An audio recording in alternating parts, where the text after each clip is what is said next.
Hello, it's Stephanie. I'm a researcher at Public Health England, and more specifically, I'm an immunologist, and I'm currently working on SARS-CoV-2. So the project I would like to suggest you, it's a public engagement project about SARS-CoV-2. So the goal of this project will be to create a document or a piece about SARS-CoV-2, but dedicated to teenagers. This piece or document will be based on scientific information and scientific information found in peer-reviewed publications. So the project will be split into 3 parts. The first part will be to find right information in scientific publications. So probably it will be the first time you will read scientific publications.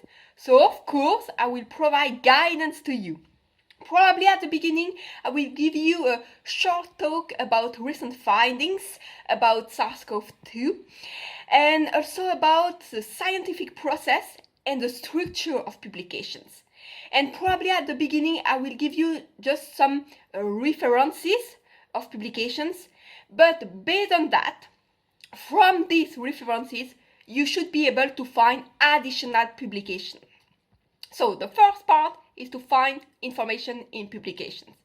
The second part is to define the purpose of your document or your piece, the take-home messages. And that is important because would you like to give information about the virus, or would you like to give advice? Would you like to speak about transmission, preventive measures?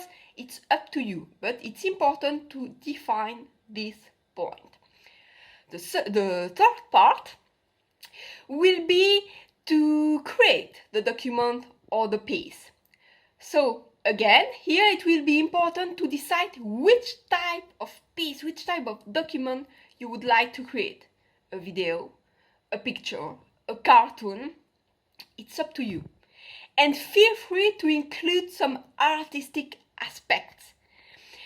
There is a point very important at this stage of the project development is to find the right balance between seriousness of the document or the piece and the accessibility of information to teenagers. So 3 parts: find information in publication. Second part, define the objectives of your document or your piece. Third part, to create the piece.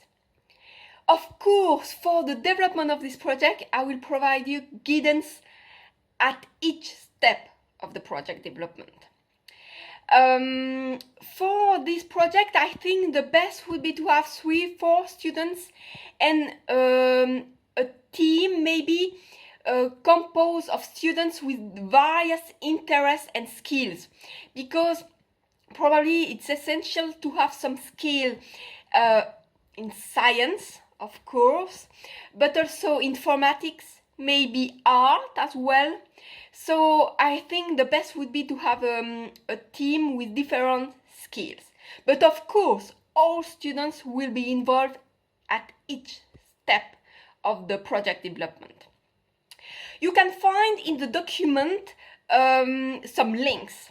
So there are 2 examples of outreach document, I would say. So document about SARS-CoV-2, but dedicated to a wide audience. There is also a very nice BBC program and the link also to a website.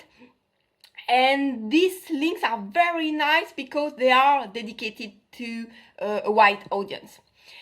And finally, the last link, it's a link to my own website. It's just if you would like to have more information about me, my current or previous work. And don't hesitate, if you have any question, feel free to ask all questions you have. I will be happy to answer, and I hope you will choose this project. Bye!